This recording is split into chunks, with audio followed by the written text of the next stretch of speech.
Rejection. Why it is something that you should never, ever worry about.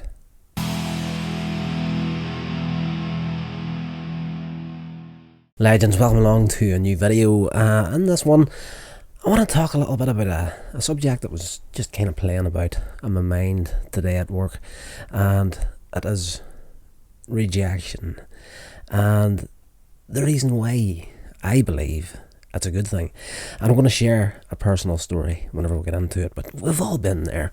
We've all been rejected, and probably one of the earliest examples for most people is back in your teenage days, whenever you have that first crush and you want to ask someone out. And for us, back in the early 90s, there's no such thing as the internet or sliding into somebody's DMs and whatnot. It was always someone that you knew, someone that you actually physically had to walk up to and face to face talk to them. And if you were a shy kid, it was, as you walked across towards this person, it's just the beads of sweat would be rolling down your face, and it'd be the end of the world if this person rejected you. And for a lot of us, that first time was just like, will you go out with me? And the girl would probably laugh at you because she's with her friends and whatnot, and you were devastated. And that was the rejection, and it could derail most people for a lifetime. And that doesn't end as we get older, unfortunately. Like in today's world, we're seeing it more and more with the internet. High school never ends. It keeps going and going through social media. But rejection, if you get to the other side of it, the possibilities, you don't know what is around the corner. And a personal story from me of huge rejection. I'm not going to go to the source that maybe a lot of people that know me think I'm going to go to, and that would be the divorce. I am a divorcee, married early, that ended, but that's not the rejection. This rejection I'm talking about in this video actually came quite a few years after that, and in all honesty, not that long ago. And it came at the time where I was going through the painkiller dependency and the whole nightmare scenario for me, and the realization that my body was fully dependent on the pain medication I was on for my back injury. A back injury that I'm always going to have. It's a permanent injury. It's the spine, and essentially at some point this injury could leave me in a wheelchair. And it freaks me out, I'm not going to lie, but I'll never forget it. The weekend, the realization finally sunk in. It's like, I've got a problem here. I ran out of the prescription. I didn't get I thought I had more of the medication left than I actually did. I thought I had about another week worth. So I thought, okay, I ordered the following Friday, but the Friday morning came and I popped in 3 pills, one after work. And see, that's the thing, the first time I took that medication, I took 1 tablet and it knocked me out unconscious for at least 7.5, 8 hours.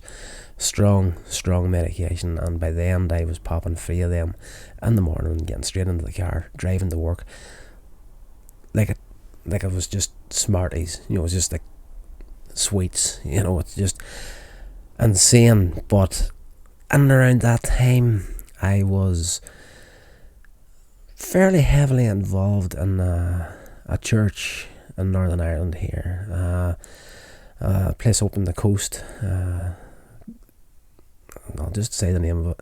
I'm fed up with worrying about what people think about me. Causeway Coast Vineyard. I was going to that for probably, at this point, probably 7 or 8 years, and I was fairly heavily involved in it with, I was going down running cameras for them on a Sunday morning. At one point I was a leader in a youth group, on a Wednesday night, so it was constantly up and down. And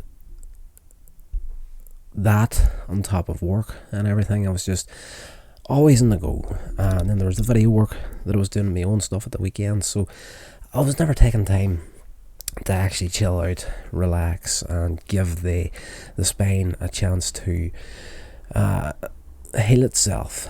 I was just taking medication, going doing either working my full-time job, shooting short movies and online shows and whatnot at the weekends, and then I was doing camera work on a Sunday, and youth work on a Wednesday, and yes, I was just in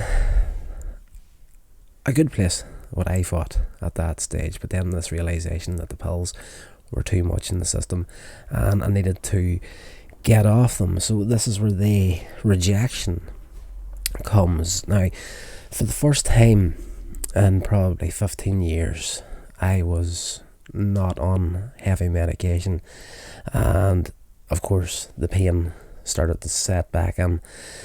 Basically what I was doing was I was just hurting the back, taking medication, going back to work, and then the next time I had hurt the back, it would be through a veil of painkillers. So you're actually, when I was feeling the pain on the painkillers, it was just beyond, bearable pain. Like, it just there was points where I was in agony, but I was on that much medication that I should not be feeling this. So for the first time in 15 years, I was starting to come down off the medication. The pain started to set back in, and all of a sudden, the stuff that I was doing at the weekends was no longer a real feasible option for me. It was getting to the weekend was the struggle that I was in at this point. Of course, have to go to work. Can't pay your bills with fresh air. So I was going to work, doing my week's work, suffering through, and constantly trying to come down through these levels of medication in an attempt to get off it altogether, wean myself off the addiction. And it took a full year and a half, and during that time, the biggest, most hurtful rejection was the actual friends and people that I got to know at Causeway Coast Vineyard. They are very much, okay, I'm trying to say this as nicely as possible, but you're either in or you're out when it comes to that church. And unfortunately, they tend to look at people more as employees than actual real people. And if you're not actually in there doing something, like the camera work I was doing on the Sunday and whatever else I was doing, there's quite a few little promotional videos that I did over the years, but all of a sudden I got to the weekends, I was in that much agony, I couldn't even drive my car. So it got to the stage where Saturday and Sunday I was on the couch recovering to the following Monday morning so that I could go back to work, start the whole process again. It took a full year and a half to finally detox off these things, and 2 or 3 months into this process, of course, on a Saturday, Sunday, couldn't drive, couldn't get to the church. Within a few months, literally everyone that I had considered a friend through the Causeway Coast Vineyard literally severed all contact with me.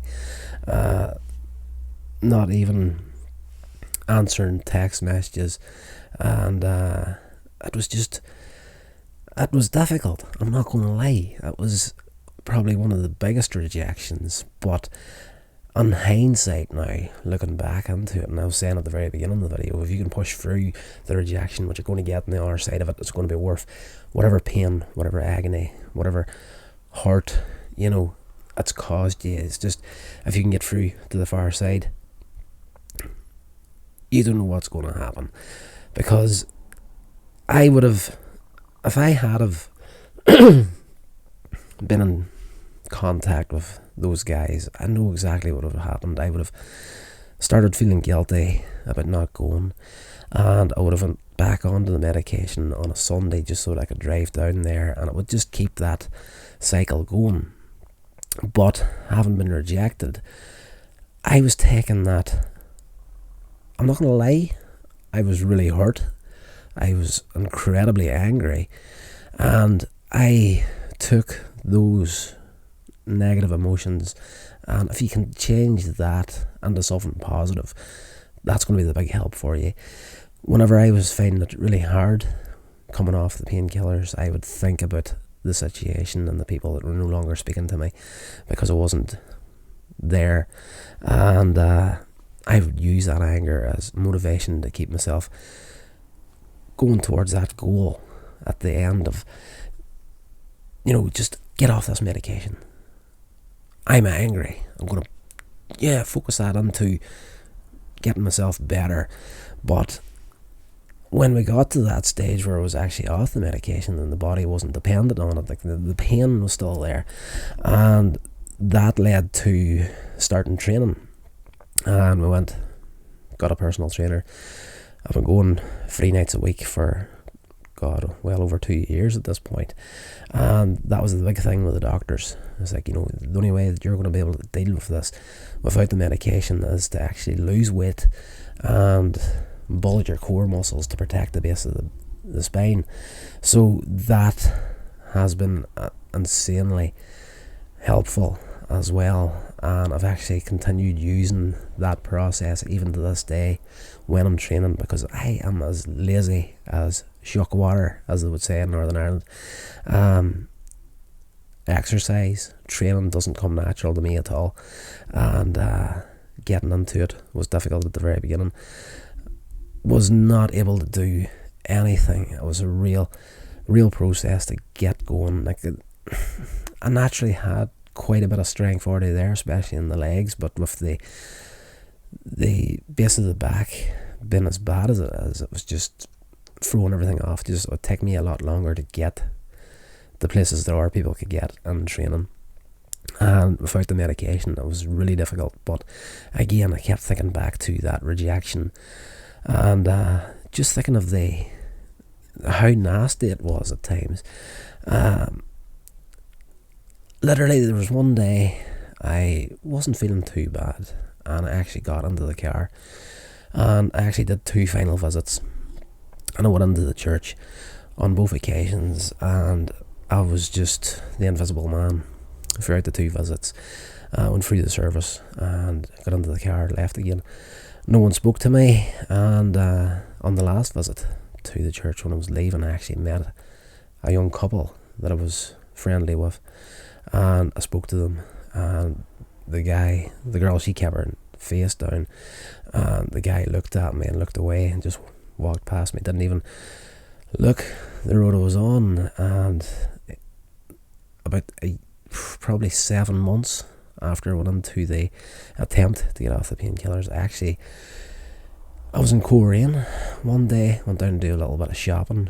I was coming up on Christmas, and I actually met the guy that used to be the head pastor, walking up the street towards me, and as I looked down, we locked eyes for a split second, and as we passed other, I said, "Good morning, Alan," and he literally looked me dead in the eye and kind of gave me the up and down, turned his head and walked on. So it was just like, that rejection for me was really, really difficult. But thinking back on it now, I am actually really, really grateful that happened, because if it didn't happen, as I say, I would have been taking the medication on a Sunday to go down there, and the anger and hurt that it gave me the motivation that I needed to not just get off the painkillers but start training, and use that anger and hurt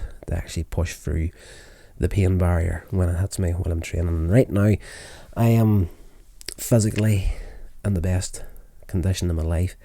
I am on a scale of 1 to 10 pain wise, I would say I'm sitting, there's never a day I'm fully not feeling something.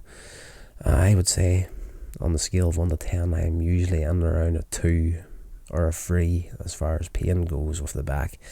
But it's at a level now I can deal with, and yes, physically in the best condition of my life, and mentally and financially. I'm in the best position that I've been in a long time now, and that would never have happened without that one particular rejection. So if you're in a place now where you're feeling the bite, something's happened to you to get there, you think your world's coming to an end, it's not. You just need to find, to quote probably a cheesy line, you need to find the silver lining and use it in whatever way you need to use to get yourself to where you want to be. So it's never a bad thing when rejection comes. It's just seeing the lesson that's in there.